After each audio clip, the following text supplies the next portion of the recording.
Olá a todos! Quero começar convidando vocês a olhar comigo para uma das regiões mais dinâmicas do agronegócio mundial, o Mato Piba, um acrônimo que reúne os estados do Maranhão, Tocantins, Piauí e Bahia. Essa região se consolidou como verdadeiro epicentro da expansão agrícola brasileira, e a sua importância é indiscutível. Entre 2010 e 2022, por exemplo, a área de produção de grãos do Mato Piba representou em média 11% de todo o total nacional, um número bem expressivo, que mostra o peso que essa fronteira agrícola tem para o nosso país.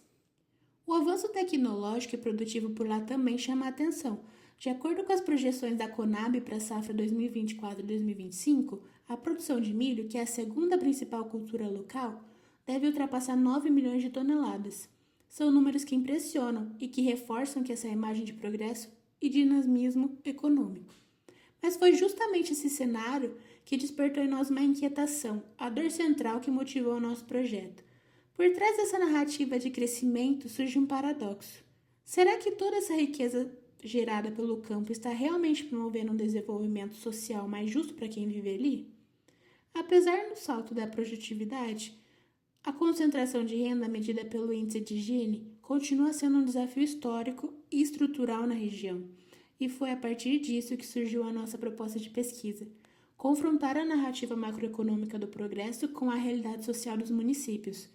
A nossa pergunta central foi: o avanço da produção de milho tem relação com uma melhor distribuição de renda? Ou será que na prática ele acaba reforçando a geografia da desigualdade? Era preciso ir além das médias e enxergar o que acontece nas dinâmicas locais do território. Então, para decifrar esse paradoxo, a gente sabia que precisaríamos de uma abordagem que fosse além de uma análise de correlação simples, porque uma análise de correlação linear entre a produção total e o gênio médio da região poderia massacrar as realidades completamente distintas em municípios vizinhos. Por isso, a nossa estratégia analítica ela foi geoespacial e o objetivo era cruzar os dados da produção agrícola e da desigualdade de renda na mesma base territorial que são os municípios do Mato Piba. Com isso, a gente poderia não apenas visualizar, mas também validar estatisticamente os padrões de concentração espacial, buscando evidências de como a dinâmica do milho se relaciona com a geografia da desigualdade. E para tornar essa expansão acessível e dinâmica, definimos que o nosso principal produto final seria um dashboard interativo. Como os dados, a questão principal ali, a base para análise, a gente foi bem criterioso na escolha desses dados por conta das suas fontes. Então, a gente usou primeiramente para a produção agrícola os dados de produção agrícola municipal, o PAM, que está disponível na base do CIDRA do IBGE. Segundo, a gente usou a desigualdade, que é o índice de Gini, por município também, que foi extraído da plataforma Atlas Brasil. E por terceiro, utilizamos a espacialização, então a malha geográfica municipal, também disponível no IBGE, que nos forneceu as fronteiras ali de cada município para a gente fazer esse mapeamento geoespacial. E aí, com essas fontes definidas, a gente tinha os dados brutos em formato como XLSX e CSV. Então, o próximo grande passo era transformar esses dados em informação. E para detalhar essa parte mais crítica, e apresentar como a gente fez, eu vou chamar agora o Eduardo. Obrigado, Emily. Agora eu vou guiar vocês pela estrutura central do nosso projeto, explicando como o nosso código em Python transformou aqueles dados brutos em uma análise interativa. E para isso eu dividi a explicação em 3 grandes etapas, que refletem os módulos do nosso script. A primeira e mais crítica etapa foi o ETL, que é a extração, transformação e a carga. Aqui, usamos bibliotecas como Pandas e GeoPandas para carregar os arquivos. O nosso maior desafio técnico foi a padronização das chaves geoespaciais. Os códigos de município do IBGE vinham em formatos diferentes nas 3 bases de dados. E para resolver isso, foi desenvolvido a função de padronizar códigos IBGE, que normaliza todos os códigos para um formato de string único de 6 dígitos. E essa ação, que pode parecer simples, foi fundamental para viabilizar a junção entre as bases. bases, eliminando ambiguidades e perdas de dados que comprometeriam toda a análise. Em seguida, realizamos a limpeza, convertendo colunas para formato numérico e tratando valores ausentes para prevenir erros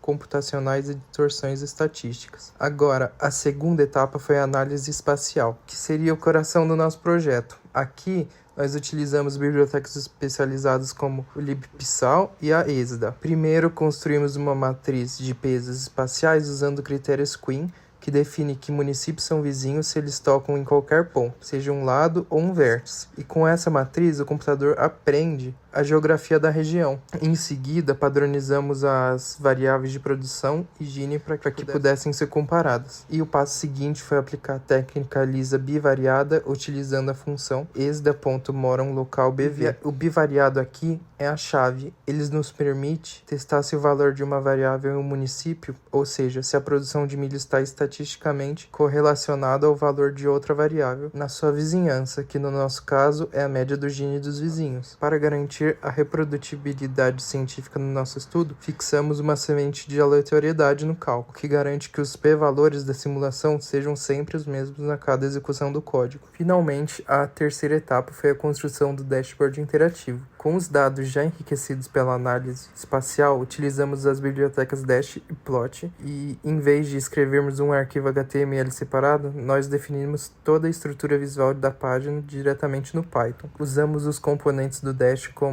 html.div e html.h1 para criar o layout e os dcc.graph e dcc.dropdown para elementos interativos. A mágica da interatividade acontece através dos callbacks do Dash. Por exemplo, quando o usuário seleciona um município, uma função de callback é acionada e ela filtra o nosso GeoDataFrame e instantaneamente redesenha o mapa e todos os gráficos apenas com os dados selecionados. É importante ressaltar que ao final do script, o comando app.run inicia um servidor de desenvolvimento local. Isso significa que, ao executar o script, ele cria nossa aplicação web e torna acessível pelo navegador no endereço 127.0.0.1. Porém, ela não está na internet, então a aplicação roda diretamente do nosso computador e, por isso, para funcionar assim que o script é interrompido, como quando fechamos o terminal VS Code, esse código para de funcionar. Esse código, portanto, construiu a ponte entre os dados brutos e os insights visuais que veremos a seguir.